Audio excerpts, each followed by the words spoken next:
Peace and Honor. That is the title Rav Hirsch gives to his discussion on Lashon Hara. And before I open up with Rav Hirsch's breakdown of this mitzvah, this mishpat, this way of interacting with other people, I'm going to say something, I suppose you could say, slightly controversial.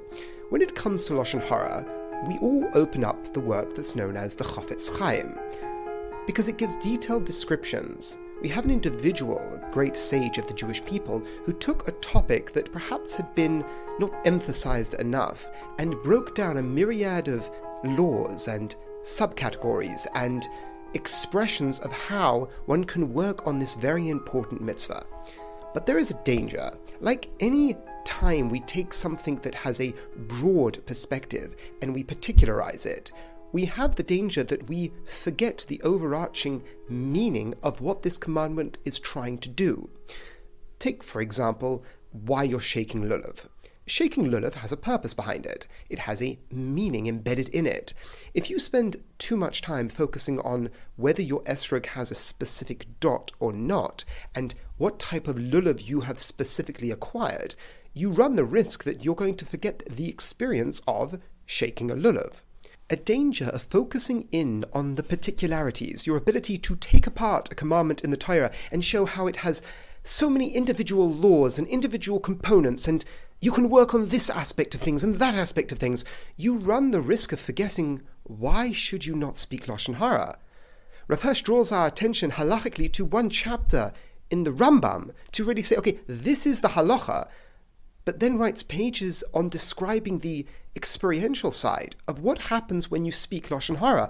What is the root reason why you don't do it? Now the answer, because it's wrong, is good, but why? Let's draw out the idea that we feel so intuitively, but articulate it. And this has been my personal experience, where you can have people can spend many hours going through the particularities of this one dangerous sin and forget why they're doing it. So what we're going to do is something very basic. Rav Hirsch talks to us, what's the relationship to Lashon Hara and individuals? And he uses metaphor, and he uses description, and he uses very harsh language to describe what happens when a person engages in this form of slander. But on the most basic level, don't speak bad about other people, because you make people think badly of them. And when you make people think badly of someone else, you change the image of that person in their mind. And this is how Rav Hirsch opens up. We have an image of ourselves, and the way he phrases it is really very beautiful and real, if you will. It's not an ideal world that, as I heard it put once, my self-esteem and my self-worth, if I'm trying to build it or trying to appreciate it, the worst place for it to live is in someone else's head. But that's the reality that which we live in. The way Rav Hirsch describes it is, it's honor. Honor. Honor is often shunned. My honor of how someone else sees me, that is my honor. My honor, and it's an interesting idea because Rabbi Jonathan Sachs distinguishes between a guilt culture and an honor culture, but using the concept of honor in its most basic way. What does honor mean? How others perceive me. You can't have honor in a cave by yourself. You have honor through your relationship with other people, and they have an image of you in their mind. And whether we like this or not, we often judge ourselves based off how other people see us. And Rav Hirsch points out that this isn't ideal. A person who can have self-reflection and build up a genuine picture of himself through honesty and reflection, of course this is the ideal, but this isn't the world we live in. Most people not only see themselves through the mind of another, thereby Rav Hirsch draws out, their joy and happiness is in some way dependent on how others perceive them, but also, more importantly, peace. Your ability to unify with other people, the ability to join with other people, is dependent on how other people see you. Honor is one of the cornerstones to both joy and peace. And Rav Hirsch points out that if you rupture that, he focuses in on, once again, how much we're willing to do to not change another person's opinion of us.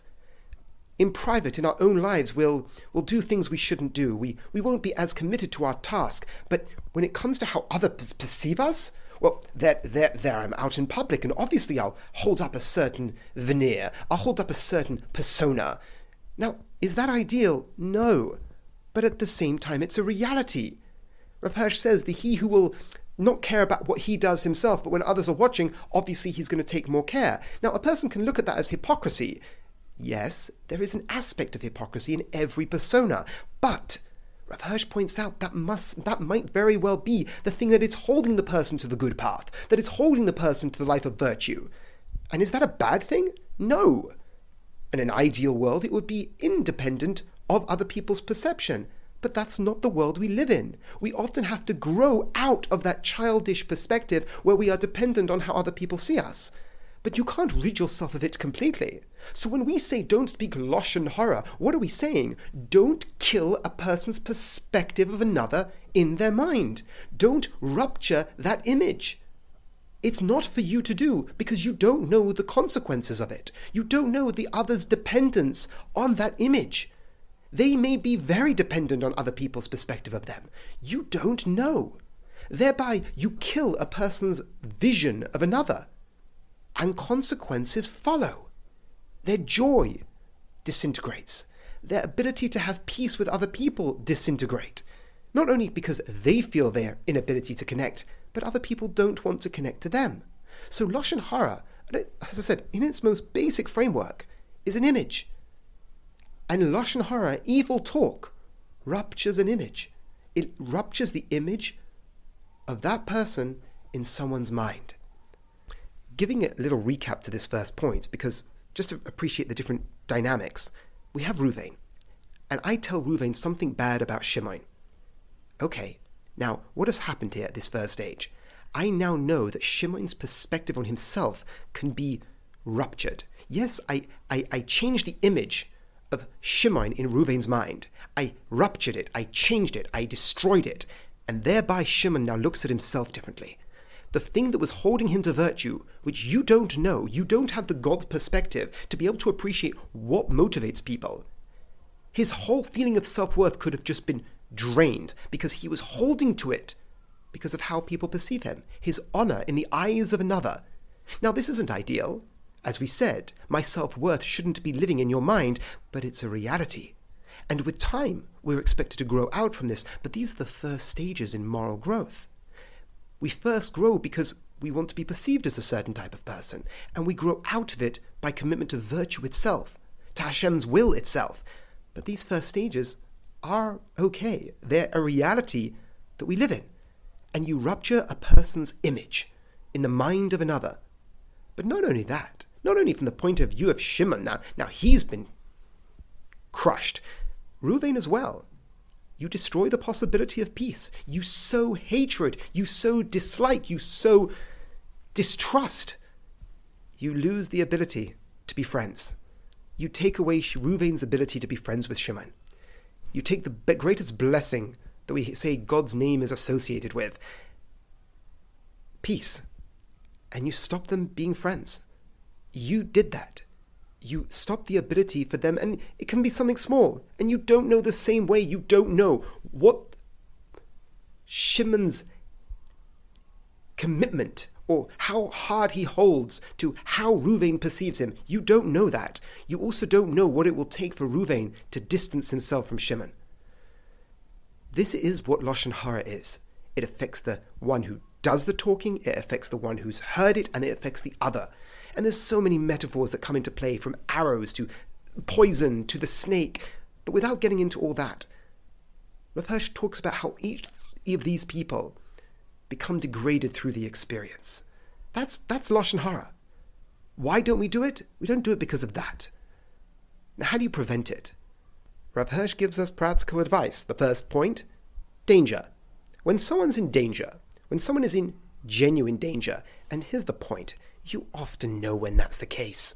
Rav Hirsch speaks about how this is like one of the most important struggles of his generation, and it hasn't changed.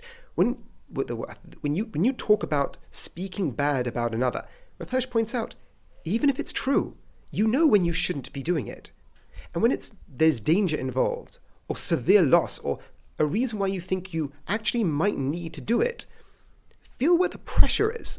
Is the pressure to do it or the pressure not to do it? Where's this desire coming from?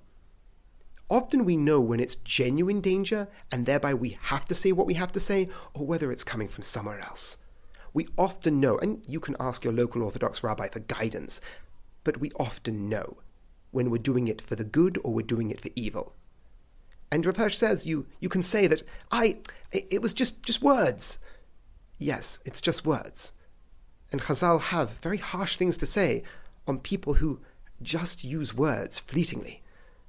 Because you have a weapon, you have something very sharp. Or perhaps let's phrase it as a tool, something beautiful and profound, your words.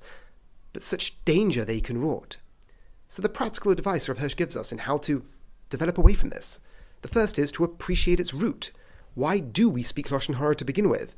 It's a harsh description of the root. The first is because we feel insignificant. We feel that we're small. And because we feel we're small, we speak bad about others. And just another very practical, you're bored. You're bored. You've heard the phrase, people speak about people speak about things, and people speak about ideas. If you're bored and you feel insignificant, you're not going to speak about ideas. You're going to speak about people. It's easy and it's fun. It's like social media. It's like scrolling through a video on TikTok. It feels good, it's easy, and it's quick. Speaking about another person is easy, it's quick, and I feel like I'm doing something. That's the first core of why we do it.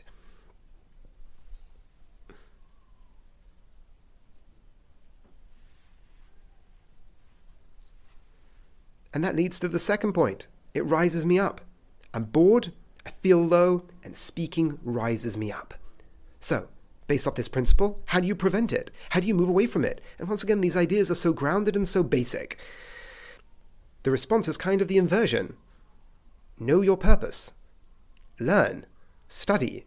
Appreciate you have value. Appreciate that you are in this world for a purpose. Simply speaking, in the Talmud Torah, learn that you are here for a reason and here for a purpose, and you have a calling. And also recognize your insufficiencies. Humility.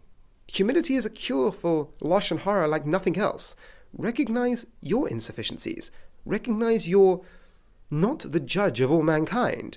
Recognize who you are in relationship to your goal. And that'll give you a pause.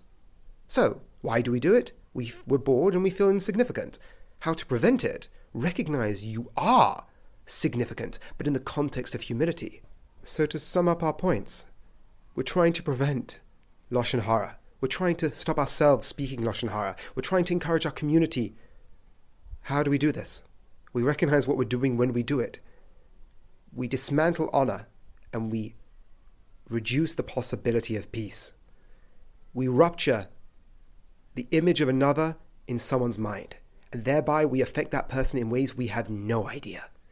But more than that, we affect how other people perceive that person. And we have no idea what it will take to completely change how another person interacts with someone else.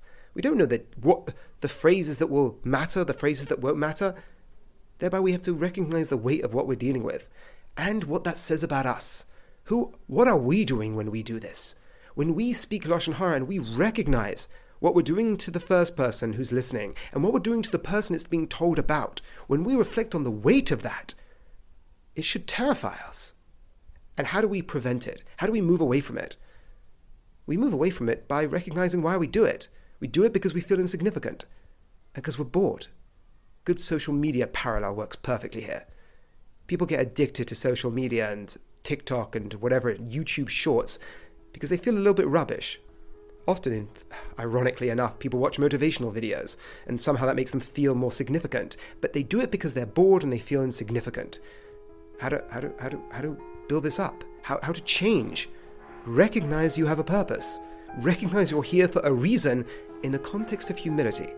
And those two together give you the armor and the ability to withhold from this genuine temptation to speak Lashon Hara. As always, thank you for your time.